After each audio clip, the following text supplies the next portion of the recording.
Welcome back to our Succession podcast. I'm Jenny. I'm here with Savannah. This week we're talking about the 9th episode of Season 4 of Succession, Church and State, the penultimate episode. This was a quieter episode than I expected. Yeah, but also made me crazy.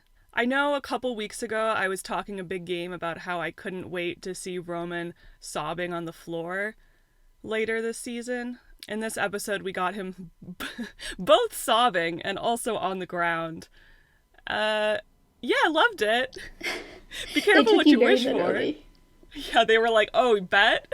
This week, we're recording a little differently. I'm coming to you live from Glacier National Park. Well, not live, but I am sitting on Going to the Sun Road in my car, my mobile recording studio, so hopefully everything works out okay with the audio in that regard. A little different for us, and yep. Well, just a heads up. I hope everything works out okay too. Yeah, I hope so too. Well, let's start the discussion of the episode by talking about Roman's downfall and Kendall's ascent. That was really what this episode was all about. Kendall is got hit by the Loganification beam on max strength here. Towards the beginning of this episode, he loses both Rava and Jess and has these, tense exchanges with them. He also wants to get sole custody of his kids, which feels like a very Logan move to do it basically out of spite. Oh, we know it's a Logan move. And then Jess, of course, quits her job, which presumably has a lot to do with last week and what happened with Mencken and ATN. So losing some pieces of his humanity there, and then later on he picks up Hugo and Colin, and he's just setting up the board. The kids have all been trying to become Logan, but this is the most Logan, consistently throughout the episode. He did not slip once. This could have been Logan. Yeah, he's on it. He's gonna do it. I feel like they might still somehow dodge the Kendall CEO thing in the last episode. It's possible, but right now it feels like that is definitely where we're going. I feel like that's what we're gonna get. Personally, it's good for us to make different predictions, but I feel like they might try to soften it at the end and have the siblings come together again. I don't see them doing that dark of an ending. Yeah, good point. I don't think it'll end with them all estranged and hating each other. I mean, that would be such a bummer. Although, one prominent clip from one of the trailers that we have not seen yet is Kendall choking out Roman. Where is it? I need to see Where is it? I need it. That makes me nervous, because if that's in the finale episode... Look, it's 90 minutes. We know these guys. They go through a lot of emotions in They'll be 10 fine. minutes. Yeah, it's fine. They'll be fine. I was thinking, is the cycle going to end with Kendall's kids, maybe? Because while Kendall may be becoming Logan, I don't see his kids, trying to join Waystar the way we've seen with Logan's kids. Yeah. If nothing else, the cycle could end after them. I mean, Shiv's got a kid coming too, so maybe she'll just restart the cycle.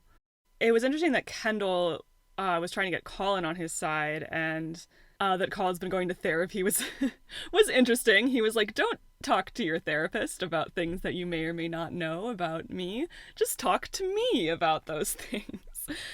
So definitely trying to tie up the manslaughter liability. I know a lot of people were saying, oh, Colin's still out there and he knows about it and Marcia knows about it. And that's true. And Shiv and Roman know about it. But I think that, I think this is possibly the end. Yeah, I think that Colin is an honorable man. Logan did not want this to come out, and so neither would Colin. He respected Logan a lot. Yeah, totally. I can't really see Colin acting on his own in that way against Kendall. I hated Kendall hiring Colin so much. Kendall does not respect himself.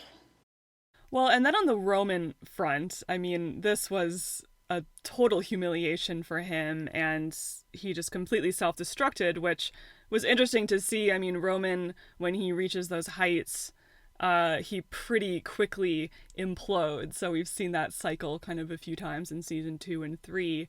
So fairly predictable here, but this was just such a complete destruction of Roman. I have a hard time seeing him coming back from this, at all. It sucks that the funeral was his downfall. with normal people, crying at your dad's funeral is not a character breaking moment. It's not, oh, I can never respect you again. But this I really know. was an audition for all three kids, the funeral. He had put so much pressure on himself to make it all work out and, had been trying to become Logan, and Kendall calls him out on that.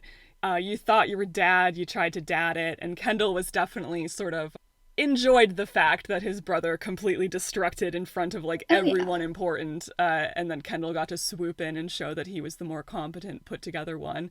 So yeah, Kendall was not trying very hard to hide his satisfaction with that outcome.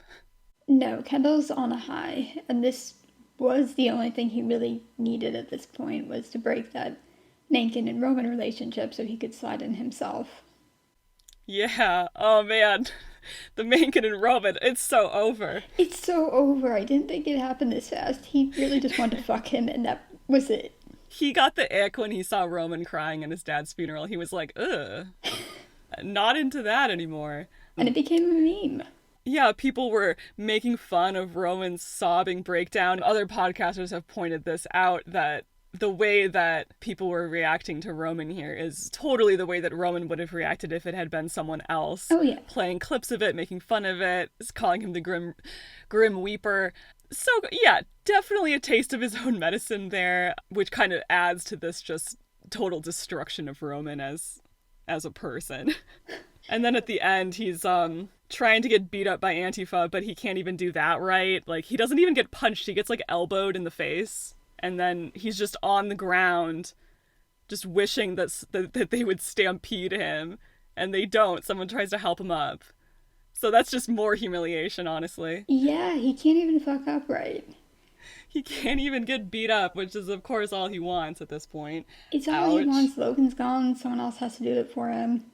Like, no one cares about Roman Roy. I mean, I can't say that I know what all the Murdoch children look like, and in a rally like that would immediately start beating one up. Like, no one cares.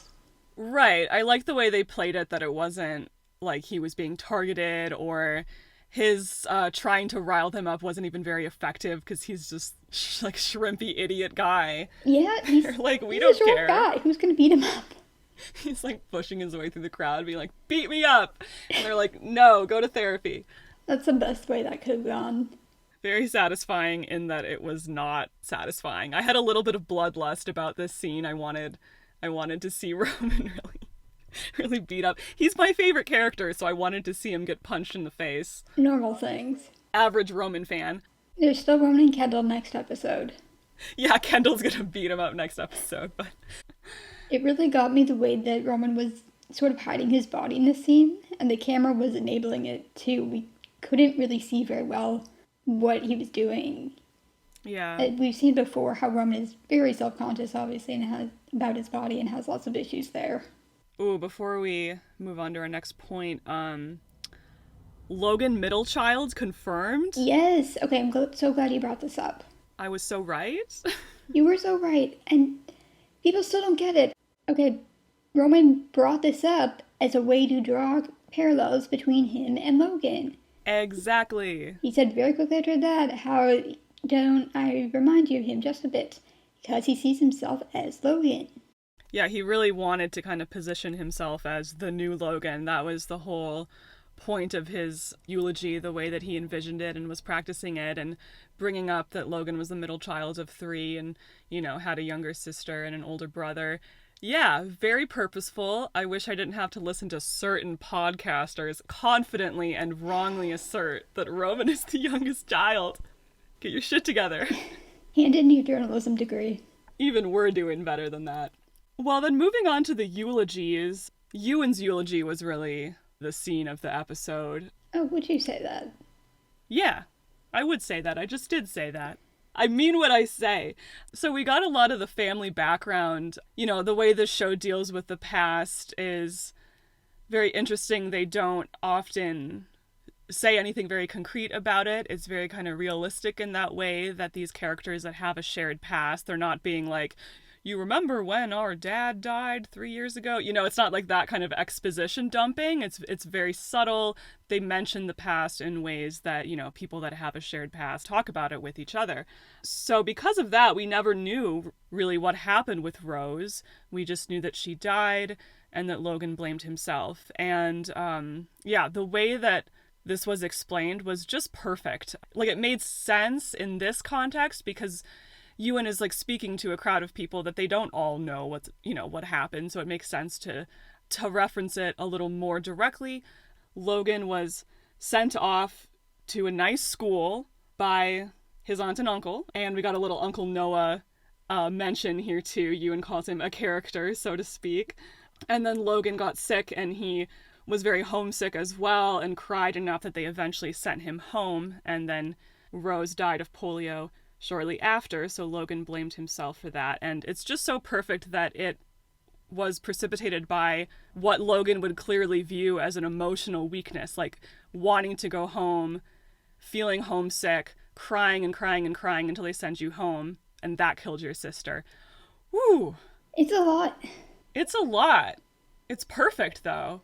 It is perfect. I was not expecting us to ever get the Rose backstory, and the way that Ewan brought this up and pivoted so quickly from, yeah, Logan really blamed himself for that form of destruction. Just like how he's destroyed our society by inventing capitalism. It was very disgusting. That was a great pivot. Totally made me laugh when he was like, you know, I love him, I suppose, but he has wrought the most terrible things. And everyone shifts uncomfortably in their pews like, here we fucking go. But it was, of course, you know, high and mighty, but I still loved it. I mean, he's not wrong. He's not wrong. This was a great scene all around. No one really knew this, as you said. Based on the reactions, I got the vibe that Connor might have known this, but Roman definitely did not. That totally set Roman up for, oh yeah, you know, for breaking down completely. To see his dad as a real person, to think of him as a vulnerable, scared child who cried and who blamed himself for things. There was no way he could get up there and you know, give this speech about the man, the myth, the legend, Logan Roy, who's not, you know, thinking of him as not being really a real person, and then thinking of him and his, you know, body in the casket physically there. Yeah, just that kind of thread of, like, you know, bodily corruption continues with the polio and, you know, Logan being sick at that age and potentially making his sister sick. And I love a theme. We love a theme. Roman has never been able to deal with Logan being a human being. You know, he's this larger-than-life figure who's not vulnerable to anything. Now he has a body. It was very vulnerable and died very quickly. The other detail from Ewan's speech that really stood out to me was they sent Logan away to school. What did Logan say to Connor? According to Connor in season 1, you send the weak one away, you punish the weak one. Oh my god. You have two fighting dogs, you send the weak one away. It is interesting how Roman and Logan are, like, emotionally, I think, very similar. Even though Roman kind of failed at his Loganification quest, he did not quite make it, and I don't think he's going to in the way that Kendall is, but there's this deep emotional similarity between the two of them that's really compelling. Yeah, it's just the way they're perceived that is very different. And I don't think growing up, I'm doubtful that Roman saw much similarity between them. Because Logan hides any weakness that he has. In his plan for this eulogy, he was planning to, you know, get everyone on their feet, giving a round of applause to his dead dad. I am sad we did not get to see the speech. It would have been fun. Oh boy. Well, we got to see the rehearsal of it, which honestly, I mean, I kind of knew that we weren't going to see the speech, and especially with the rehearsal of it. Yeah, TV rules. You just knew it wasn't going to go the way it planned. I love how when Roman starts this, he's just, you know, at first he has to lower the mic stand because he's so tiny. And then he's shuffling all his little note cards, all his little pink note cards around. Yeah, and his voice is so little, so small. Romy, baby. Boy, yeah, he just completely loses control of his emotions and, his bodily reactions to things. It's so completely humiliating. It was really, really hard to watch for me on the first time. I was like covering my face like it was a horror movie. Just seeing him break down in front of everybody. I mean, it really like a contrast to Kendall's sobbing breakdown in the season 3 finale, where it was private, it was cathartic, it kind of positioned him to grow and become a new person, maybe. Whereas this, which is very public, there's no catharsis in this. Roman needed to break down, he needed to grieve, but for it to happen like this is just so... Oh, I'm in so much pain. I mean, it's classic Roman. He is trying so hard not to let it out. This grief is only coming out at the absolute worst times. Like the last time we saw him like this at all was with Madsen. You can't even see Logan's body. They went with closed casket funeral, which I do think is what Logan would have wanted. He's very private about his body, but just the thought of him in there, Right. I could really feel it in this episode. Is he in there? Can we get him out? There's so much in there, like, can we get him out of the room? Can we get him out of the casket? There's a lot of different ways to kind of read that. And the siblings' reaction to Roman here was really interesting, too. I mean, Shiv's face really made me cry. How she just sees Roman in so much pain, and that is really, impacting her, but she's like holding it together pretty well. And it was nice to see a sort of hug between the siblings, even though they're actively working against each other at this point. Yeah, just the fact that Roman was like, can you guys come up here? Yeah. To his 3 siblings. And then they were trying to kind of shield him from everyone else, but obviously it didn't work because the whole thing was like up on the big screen too. Something has shifted between them since the finale. Like, I don't see Roman asking them to come up and support him in season 2. Yeah, this was just such a viscerally horrible thing for me to watch. It just hit all of my own personal like humiliation triggers. I was like, oh my god, I would kill myself. You can't cry at your dad's funeral. That's humiliating. Whew, okay, shake it off. Should we talk about Kendall's eulogy? He gets a chance to both sides it after Ewan, but he does start by saying the things that Ewan said were true, and Kendall has said those same things as well, calling his dad a malignant presence. Kind of interesting to see him build on that and say that magnificent, awful force is sort of the lifeblood of the world. Like, that's quite the twist to make, and also it does make sense in a weird way. It's not a good thing, I think, is what I would say. Not that it's not true, but that this is the most complexly Kendall has ever described Logan, and it was to sell something. It was to sell himself. So that's not great.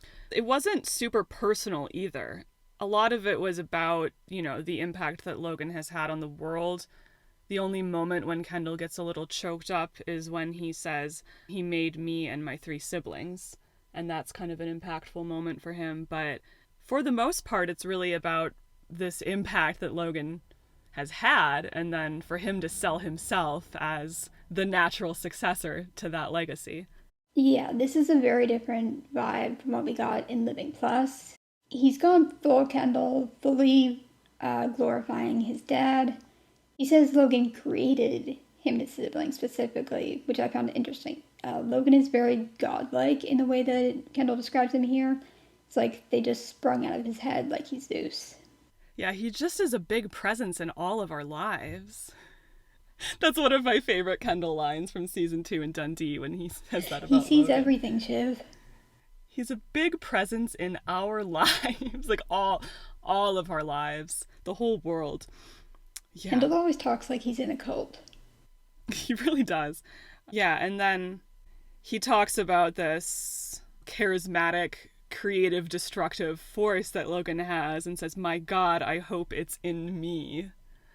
Well, buddy, I think it might be. He had a choice here, and he made the choice that I expected him to make, but I'm still sad. Here and then at the end when he talks to Roman, I mean, he just doubles down, The end of this eulogy, he says, he was comfortable in this world and he knew it and he liked it. And this is a big departure from earlier when we've seen him both, publicly and privately accusing Logan of capitalizing on people's resentments and hatred and fear. In here, he says, he liked the world the way it was, and he says, amen to that. That's a good thing now. Yeah, it is a pivot. This line made me very sad because I think something you can definitely say about all the Roy siblings is none of them are comfortable in this world. They definitely have that in common.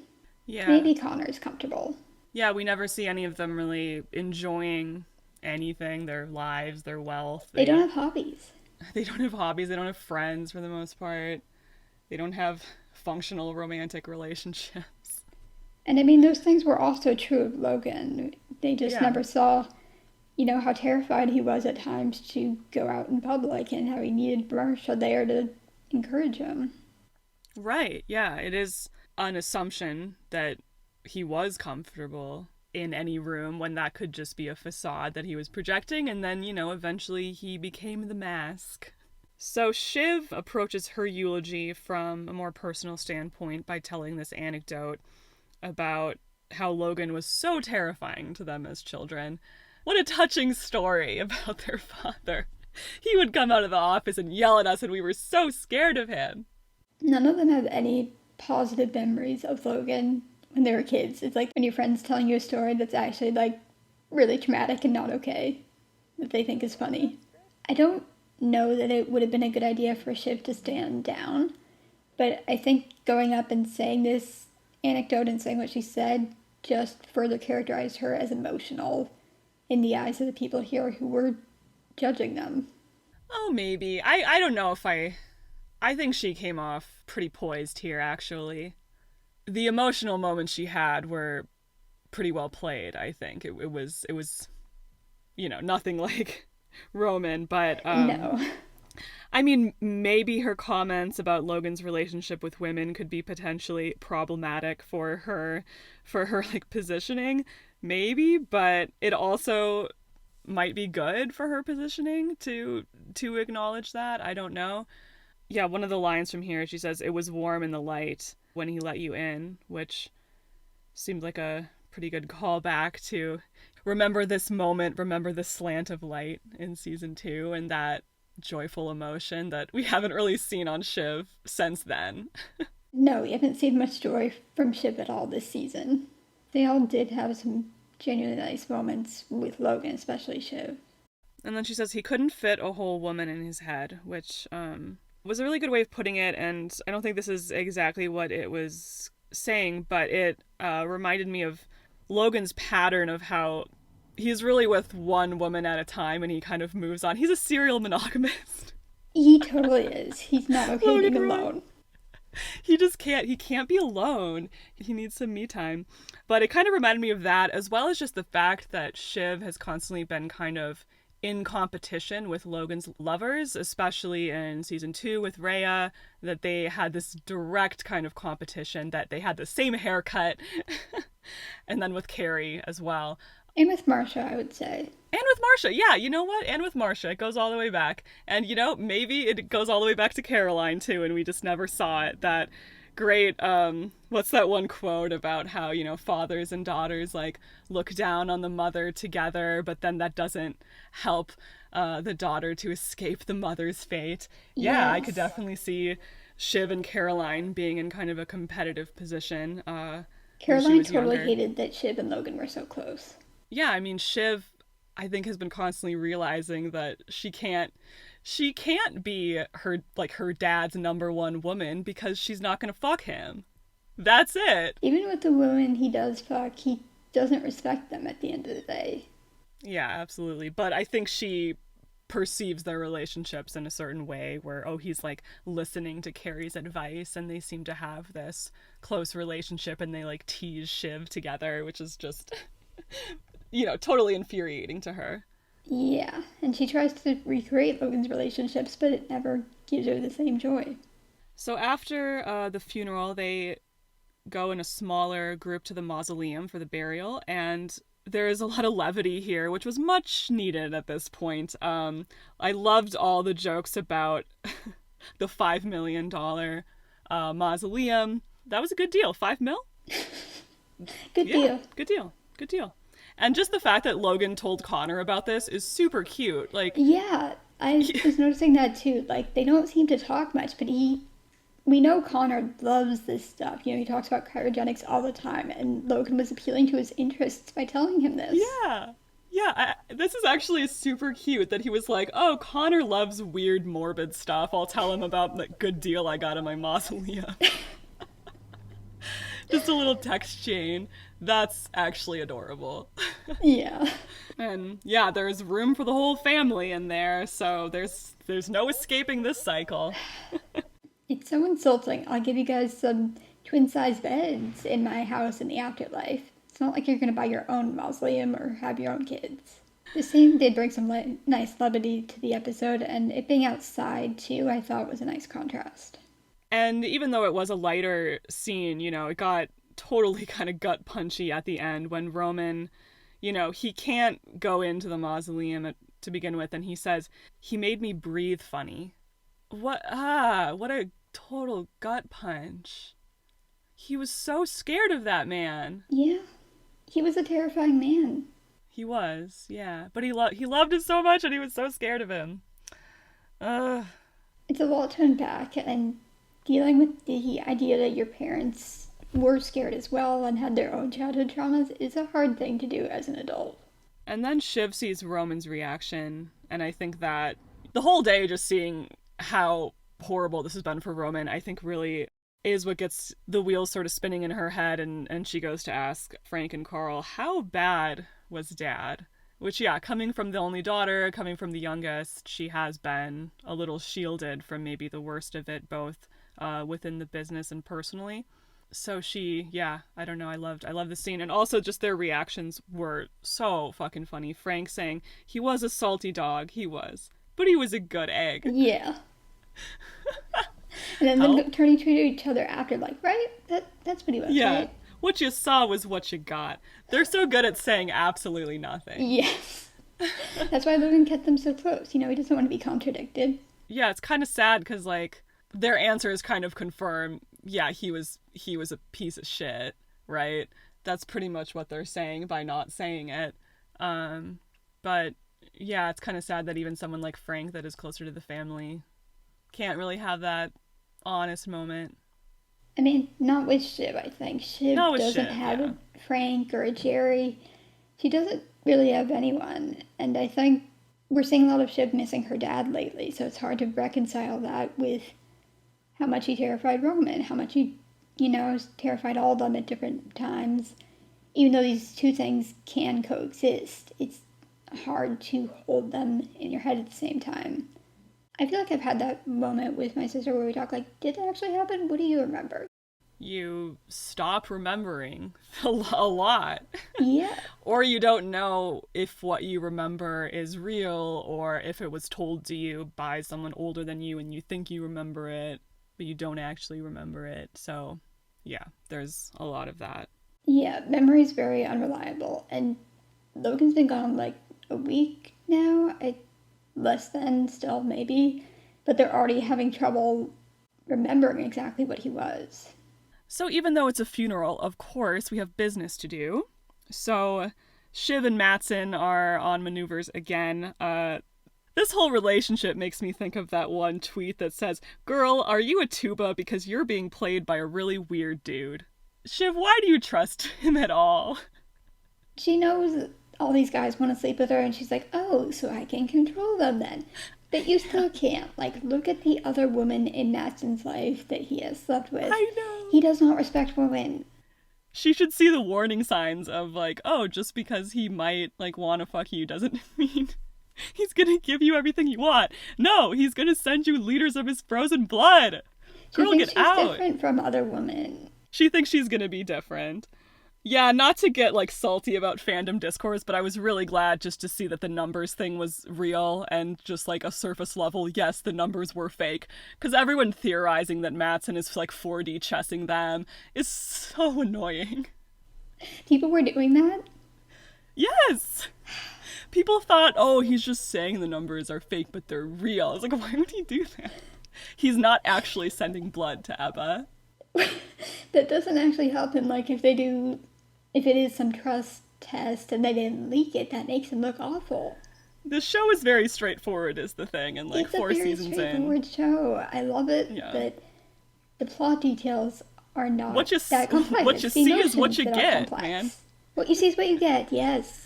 There aren't usually like these, double crossy type moves where you're saying one thing but it's not true and we find out 3 episodes later. But yeah, so Shiv and Mattson are extremely willing to get into bed with Mencken now that it seems like might be the president. Not surprised. Nope. Yeah, so everyone's kind of courting Mencken in this episode, which is pretty funny. Also, just like Justin Kirk looked so hot in this episode. He did. Looking good. No wonder everyone was trying to fuck him at the funeral after party. I think he's just trying to win, like, no matter what, He wants to keep ATN kind of friendly. So I would assume that no matter what happens, he's gonna kind of keep those doors open. Yeah, he's gonna get the best deal for himself, because he basically already has the presidency, so he doesn't need Roman, the #1 guy, gunning for him. Couple other things from this. I just love the line when Shiv said that she'll take 36 hours of maternity leave and be emailing through a vanity cesarean. Girl boss. Girl boss. I guess we didn't talk about her pregnancy reveal in this episode. It went exactly as you would expect, but Shiv put on a good face and really tried to spin it.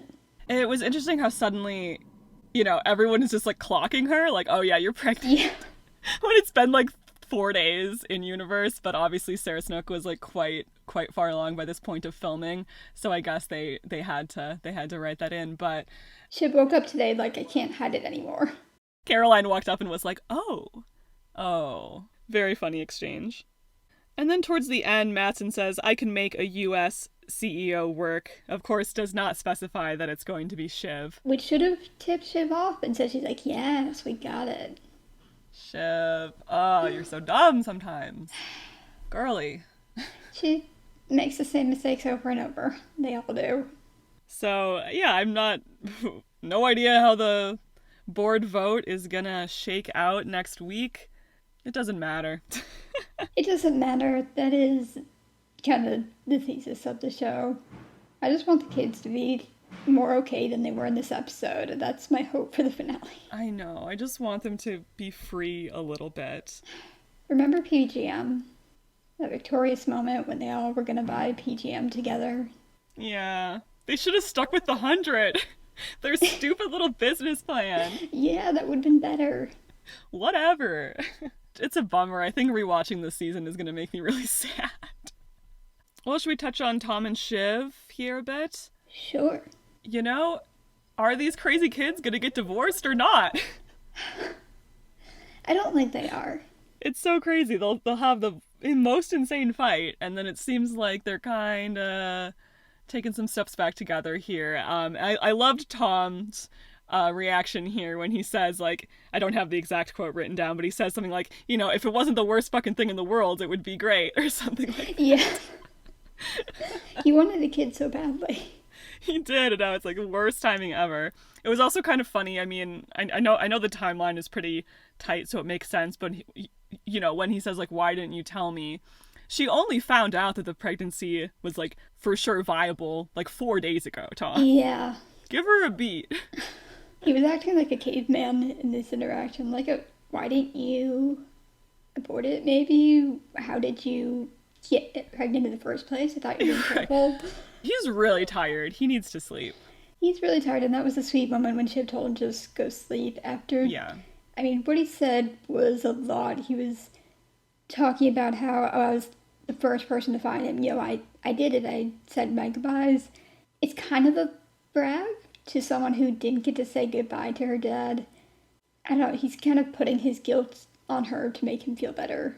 I found that to be a fairly genuine moment. Like, he hasn't had much of a chance to express anything personally about how he felt about Logan, which who knows how much was there as his, father-in-law whose approval he was chasing after, but they had a relationship, so... They had a relationship. It's scary to watch someone who used to sing every day die, regardless of how you feel about them. I think we'll probably end with Tom and Shiv in a fairly ambiguous, situation where we might not know for sure if they're going to stay together or break up or what.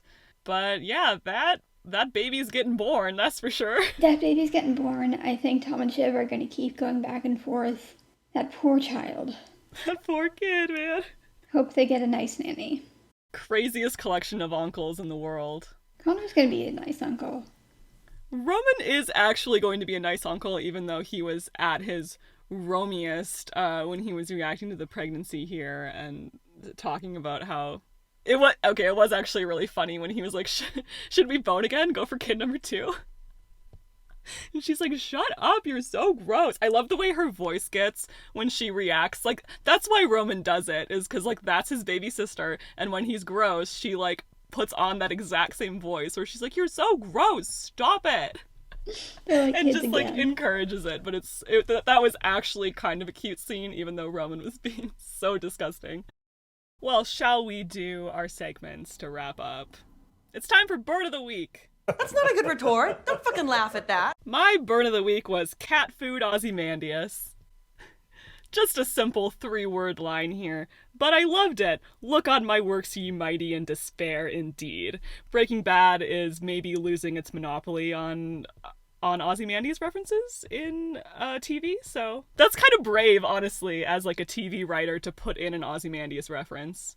It was very well done. Succession is perhaps the successor to Breaking Bad. Can I say that? So true. My bird of the week was, you are nearly as mature a democracy as Botswana. Oh, that was great. Yeah, I love this whole exchange. I think the writers are having a lot of fun with a European in the main cast. Yeah, absolutely. It kind of gives them a chance to put in some of their own political opinions about the United States as outsiders. Let's do location. Venice, St. Bart's, the Maldives. Has she heard of these locations? She must be aware of them. Okay, so I wanted to talk about the church. Logan's funeral is at St. Ignatius Church. It is on the Upper East Side, not far from Logan's apartment.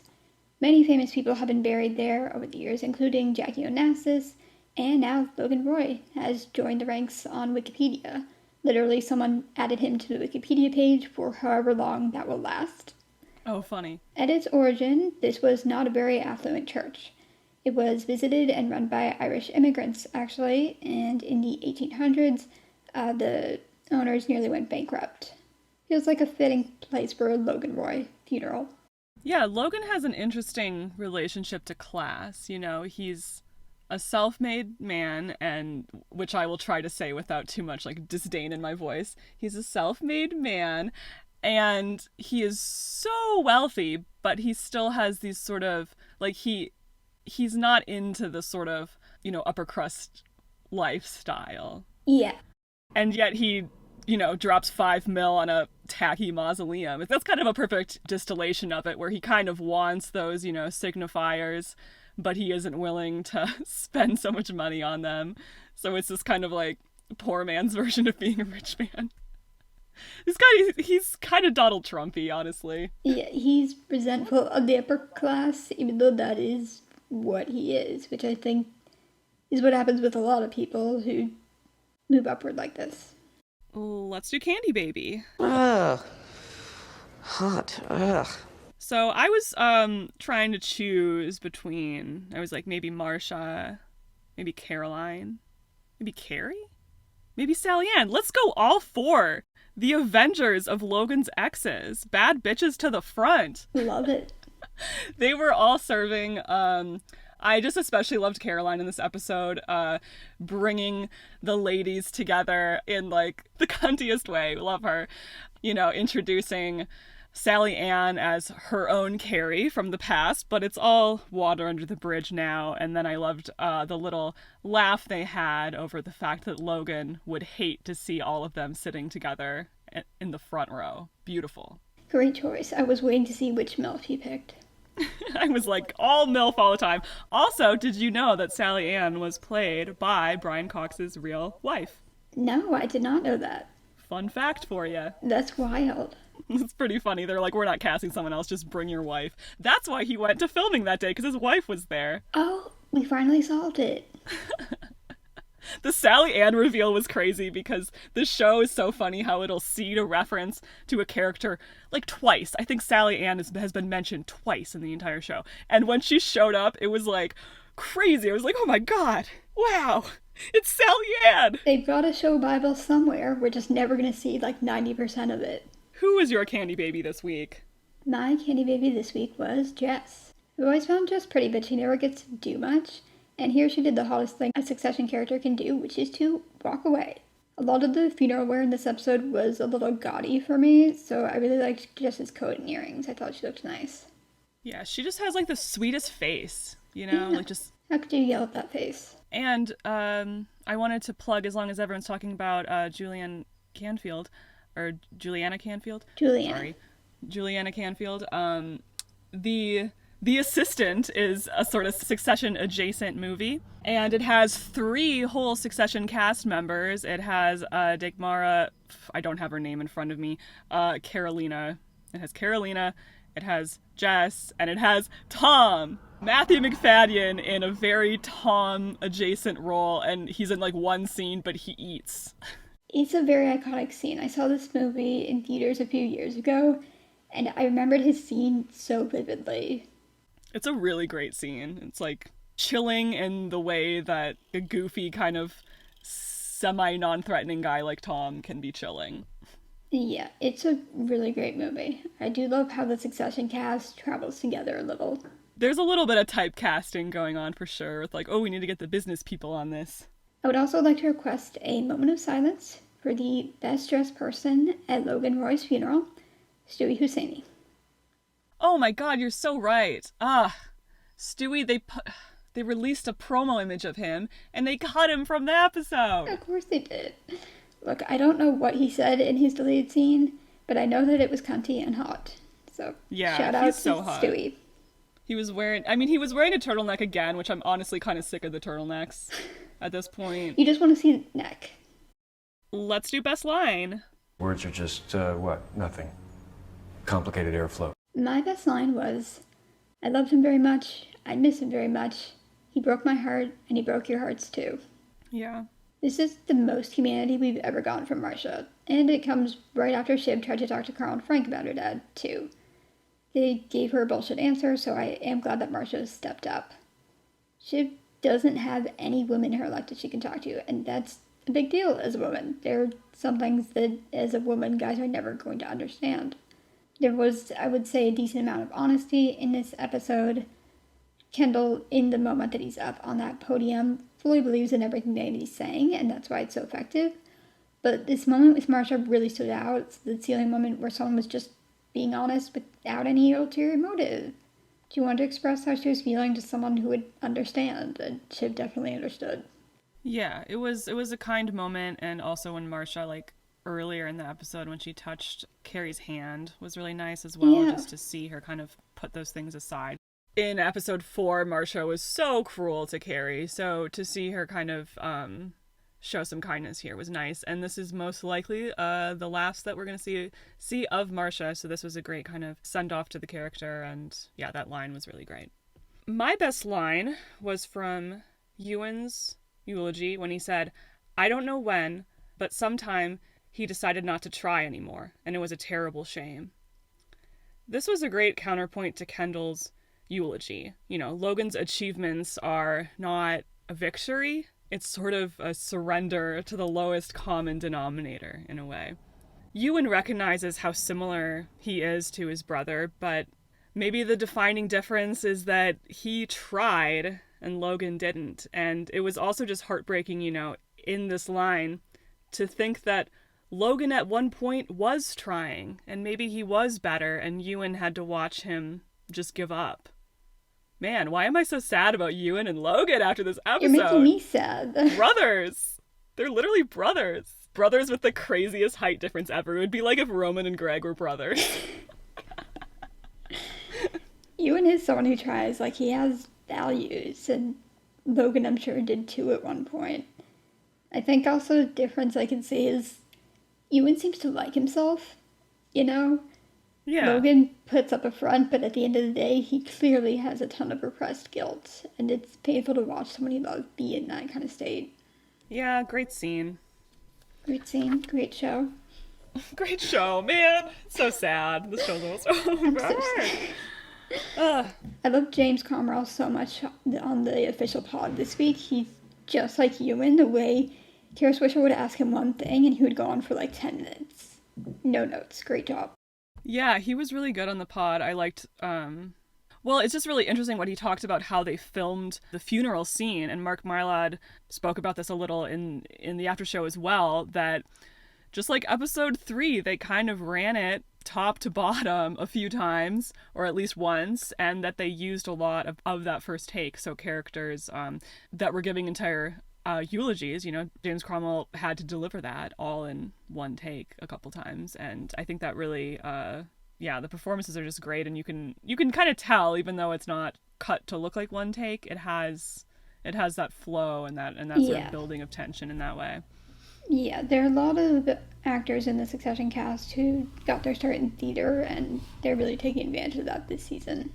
Yeah, that's a good point. They shoot a lot of stuff like it's a play, and a lot of scenes are really long, and some of the writers are playwrights like Lucy Preble. What if they just start touring? You know, now that the show is over, they just tour Succession.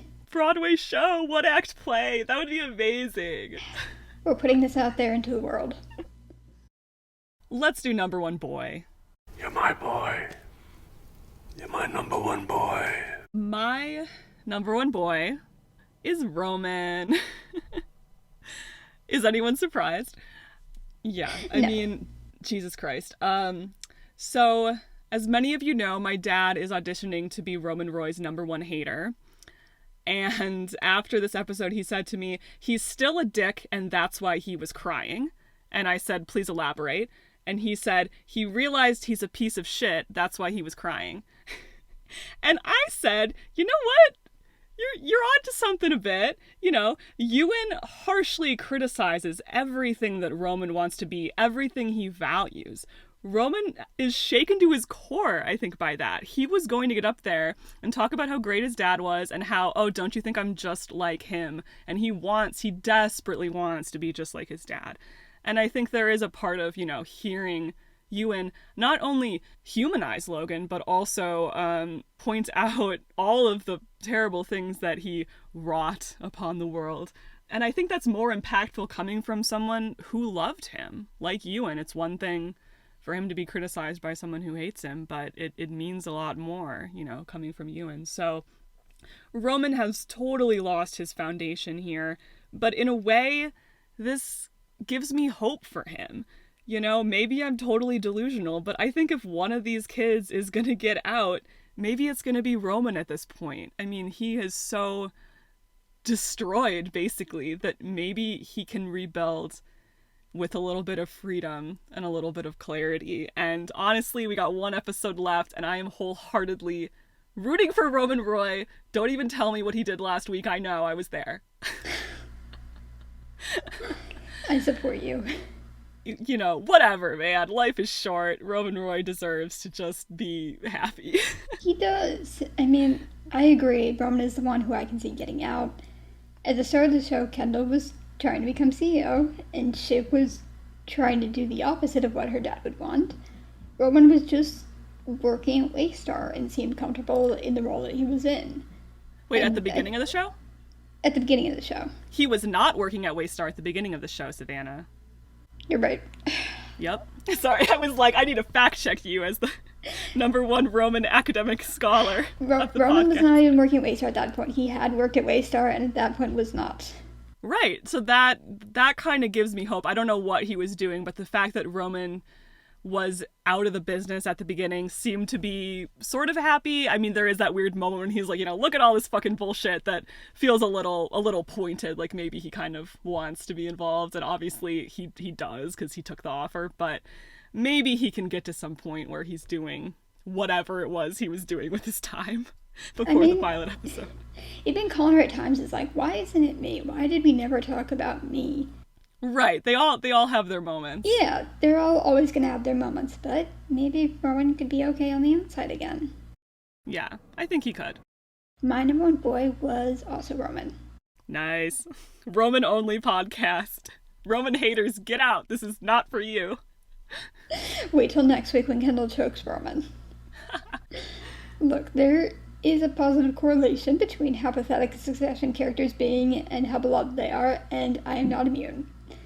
Roman is on the ground in this episode, okay? Someone tried to help him up, and Roman retaliated and actually fell back on the ground while trying to retaliate. He fucked his new dad, and the new dad still prefers Kendall. Everyone does, because Kendall's amazing, but right now I'm mad at him, and I want to pick Roman up off the street by the collar like a kitten. Oh my god.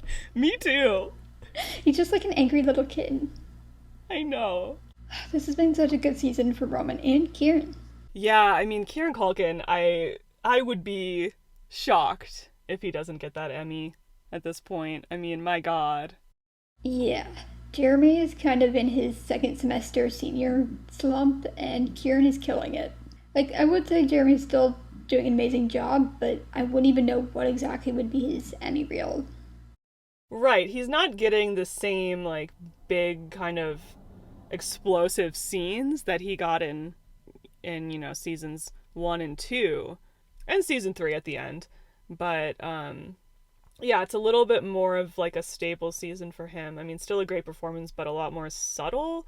And I just think, like, the PR is gonna be good kind of politically for Kieran, I think, as well. Well, I don't think we should even talk about what we're expecting next week, because, like, who knows? I'm expecting to cry. Oh, I hope I cry. I don't know. I'm kind of worried about where and how I'm going to have to watch this episode, because as longtime listeners know, I moved to Glacier National Park this week, and there's no Wi-Fi in the employee cabins, and the lodge that has Wi-Fi maybe it opens this weekend, so maybe, like, do I have to sit on my laptop and watch this in the, like, employee dining room with headphones in? Like, where do I have Wi-Fi? This is terrible. Why did I move to the middle of nowhere? I don't know. And now, at all times, when Succession is at its end. I know. Well, I wasn't planning on that. But, it's all worth it, because I saw a grizzly bear today. Can I tell you about the grizzly bear? I've been dying to talk to you about the grizzly bear. Please talk to me about the grizzly bear. So I got here on Sunday. I saw a black bear on Sunday, which was already very exciting to me. And I really wanted to see a grizzly bear, but I wasn't sure, like, how rare they are or how likely I would be to see one. But today I went up to Many Glacier, and I did a little hike, and then afterwards I was at a picnic area. We were having a little lunch. I went to the bathroom, which was, like, across the picnic area in a little building, and when I was walking back, there was a woman in a car right there, and she had her window rolled down, and she said to me, "Just so you know, there's a bear right there," and she points behind me. And I look over my shoulder, fully expecting to see a black bear, because she seemed, like, pretty casual about it. So I turn around, I see the distinctive humped shoulders of a grizzly bear, and my heart skips a beat. I get that prey animal jolt of adrenaline coursing through my veins. I say, "Oh shit," and I hightail it. I mean, this bear is probably 50 feet from me, which is, like, way closer than you ever want to be to a fucking grizzly bear. Are you joking? So I hightail it back across the picnic area. And then from there, it was really fun, actually, because then I was, like, close enough to my car that I knew I could hop in. If things got a little hairy, I could hop in. So then there was just a crowd of people watching this bear from, we were probably, like, 100 yards away from it at that point, just watching this bear, like, ambling through the picnic area and, like, eating dandelions and stuff. And then, like, the Park Service came around and tried to shoo him back into the woods, but that was super exciting. This is my 3rd day here, so now I am expecting to see a grizzly bear at least once a week. That sounds amazing. Yeah. You've had the most eventful first couple days. It's been nuts. I haven't seen any mountain goats yet, but I can't get up to Logan Pass yet because it's closed up there. But soon. Well, we will catch you next week for the finale. Oh my god. How did we get here? We have to go back. We have to go back. Yeah, I have no idea what's gonna happen. All I know is that Roman's gonna be bruised up a little bit. So hot. Happy for you. Preemptive candy baby. All right, I think that's it. Made good time here. I am roasting in my car. So maybe I'll drive a little further into the park and then I'll go back. Who knows? If you want to make sure Jenni stays clear of bears, you can help her buy bear spray by donating to our coffee, or Ko-fi, as Jenni says. You're so good. I forgot about that. Yeah, like, subscribe, comment if you are so inclined. Donate to us on Ko-fi, coffee. Link is below. Thank you for listening. Thanks for listening. Kendall was like, this is a threat to my empire. Yes. I need to kill that baby. Killing all the firstborns started praying. Kill all the firstborns.